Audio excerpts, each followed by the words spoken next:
There is a lot of pressure in the online business space to niche down and to do it quickly, to kind of choose one ideal client, one service, one problem to solve. But after almost a decade in business, I have some thoughts. If you have ever felt stressed because you don't know your niche, I'm here to tell you to breathe. It's okay, and niching is not the magic key to success that everyone makes it out to be. In this episode, I'm going to talk about what niching really means, why it's recommended, how it can help, and why it's not one size fits all solution. I'm also going to share how I was able to find my own niche over time and why the way that most people are teaching about niching is kind of useless.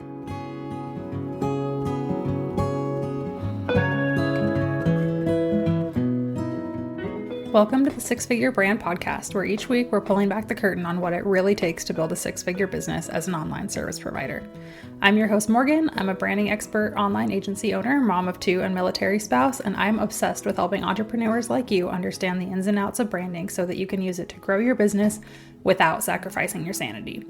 Whether you're just starting out or focused on scaling, we're diving into everything you need to build a profitable and sustainable online business. Let's get to it.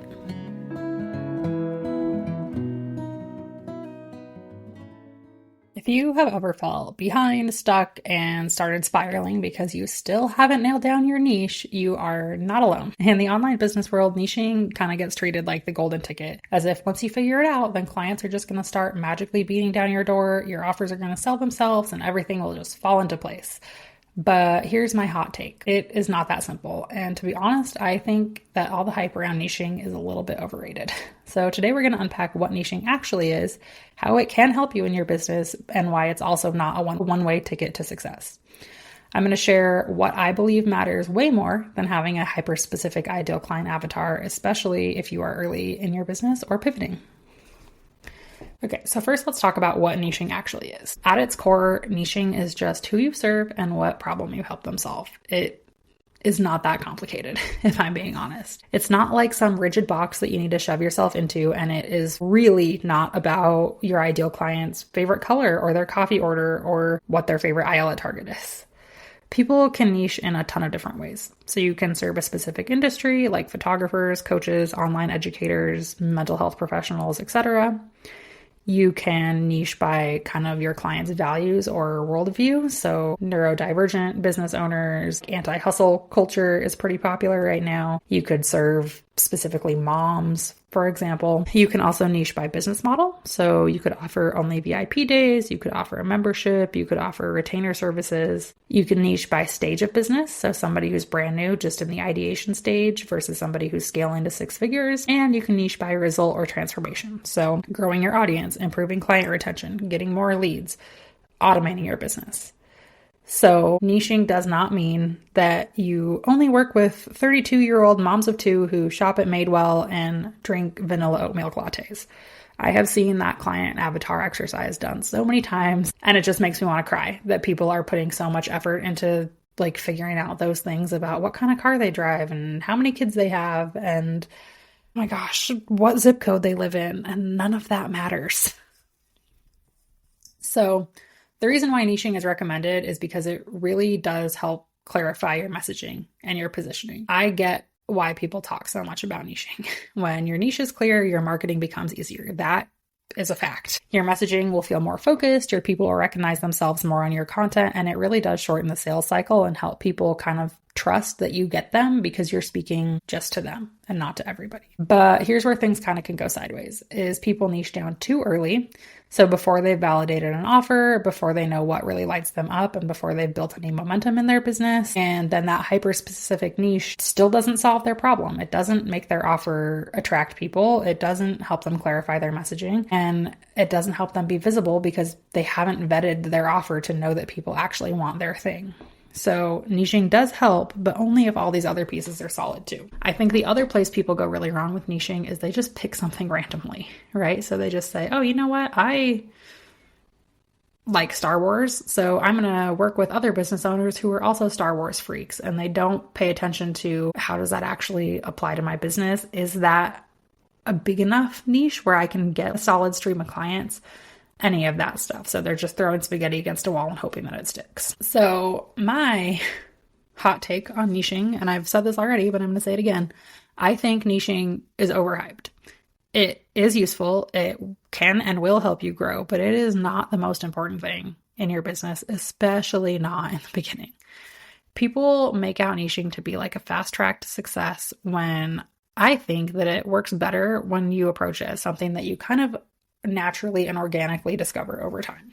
So you are not, no matter how hard you try, going to find your niche by sitting down with a cute little workbook and writing out what your dream client wears and where she shops. All of that stuff is fluff. It might be a nice way to connect with them, to be like, hey, this is my favorite store and this is your favorite store too. And you can create some lifestyle content around that. But that is not going to help you identify who is ideal clients and who is not ideal clients. You are going to find your niche by actually doing the work, by trying out different offers, by working with all sorts of clients in the beginning, and really getting a feel for what drains you, what energizes you, what are the patterns in the clients who you love working with and who you get the best results for versus the ones who you definitely don't love working with. And doing all of that stuff over time is going to help you to kind of find your lane. So by being in motion and not just sitting still and overthinking it, by actually doing the thing, all of that stuff will, I promise you, become clear eventually. How do we actually find our niche? Like I said, working with lots and lots of different people and starting to pay attention to the patterns. What kind of clients are exhausting to you?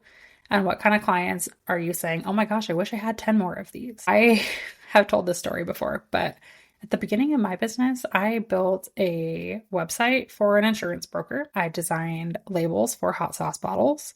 I did a catalog for kids' ballet clothes. And then I did some branding work for a photographer, all in the span of 6 months. And after doing all of that, I was able to say, okay, here's the people I liked working with. Here's the people I didn't like working with. Here's the type of work that I liked doing. So that's when I kind of learned, okay, I love the branding work and I don't really love the general graphic design work. And like I said, I maybe wouldn't have known that if I had just picked a niche and ran with it and said, I don't work with anybody outside of this industry, or I don't work with anybody who doesn't match this exact ideal client avatar. So my advice to you is don't try to perfect your niche before you've had a good amount of real experience. Business is going to be messy in the beginning, and that's okay.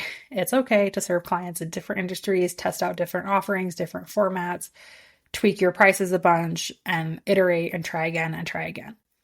While you're doing all of this, it's important that you're paying attention to, like I said, who do you love working with? Who do you get results for? Who feels easy? Not as in the work is easy, but as in they are easy for you to deal with. You look forward to getting an email or getting on a Zoom call with them. And what kind of conversations really light you up. And by doing that, your niche is going to start to emerge naturally, not because you forced it, but because that's just how you organically evolved in your business. My other hot take here is that you don't need a super narrow niche to be successful. So let this be your permission slip that you can run a successful 6-figure business without having a super duper narrow niche. You can be known for things like, in my case, your design style, your specific unique approach that you take to solving the problem that you solve. I hate this phrase, but your vibe. So people might just like you. Maybe you're the kind of person who has, purple hair and you curse on Instagram Live and you're super blunt, and that's what attracts people to you. And maybe it's just the experience you create. Your people will find you. And you don't have to get so narrow as saying, I build specifically systems in Dubsado for 6-figure photographer clients who are only wedding photographers. You can do that, and that works for a lot of people, but you don't have to. Don't try to force it if it doesn't feel natural.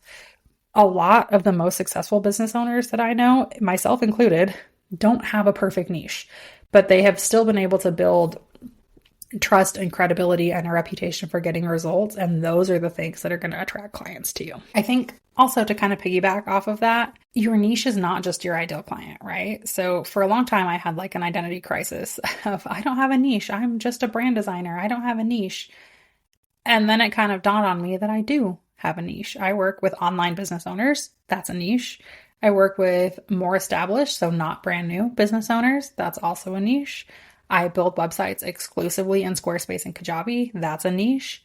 I build brands that are focused on strategy. That's a niche. So while I cannot say I am a strategic brand designer for 6-figure business owners who are mental health professionals, I still have all these other things that kind of differentiate me from maybe other brand strategists and designers, and those all count too. So you can niche by stage of business, you can niche by what softwares you work in, you can niche by, like I said, your approach and the systems that you use.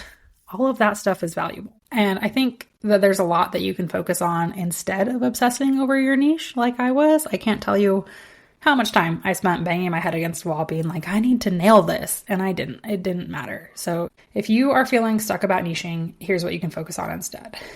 Getting super clear on your offer. What does it help people do? What do they accomplish? What is the transformation? Building social proof by getting those results and then talking to your clients about them and talking to the world about them. Creating content that inspires people and clarifies things for them and helps them understand what you can do for them a little easier.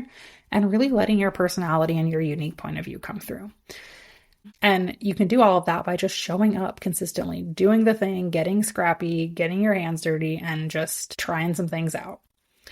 I would also add to that to not be afraid to pivot. It's okay if you kind of try and niche down one way and it doesn't work out great, and so then you want to reassess. I transparently did a group coaching program. Oh man, I think it was in 2021 or maybe 2022.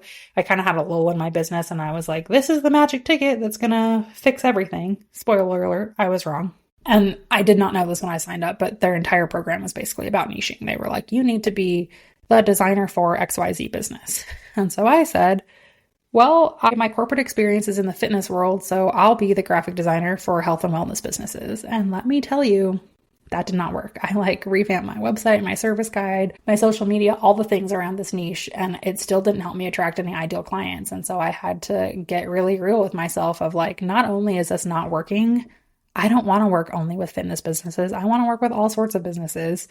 And so I had to pivot and kind of go back to what I was doing before and expand that niche a little bit. And then things started flowing a little more easily. So in summary, niching is helpful, but it is not required to succeed. And I think it gets really, really overhyped in the online business world, particularly by coaches who want you to pay them to help you find your niche. This is something that you're going to discover organically over time by just running your business and getting some practice and getting the reps in, not by having a super guided journaling session. So I am here just to give you permission to be curious, be flexible, get some experience, and do not delay taking action in your business just because your niche isn't crystal clear.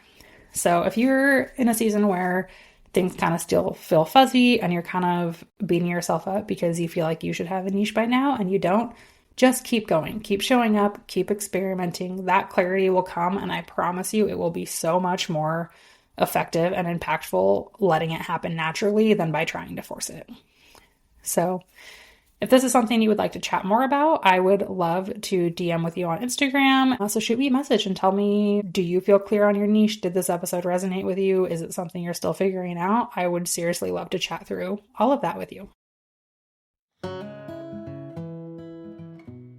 Thanks for tuning in to the Six Figure Brand Podcast. If you enjoyed today's episode, please be sure to rate the show and leave a review on whatever app you're listening on. And as a thank you, I'll send you coffee on me. Yes, I'm serious. As a smaller show for now, you taking the time to do this makes a huge impact on how we can reach more people and how I can continue to create this content for free. When you take a screenshot of your review, follow and tag me on Instagram at @SpectandCo. I'll send you a $5 Starbucks gift card. As always, don't forget to check out the show notes for any links or resources I mentioned during the episode. Thanks again for listening, and I'll catch you next week.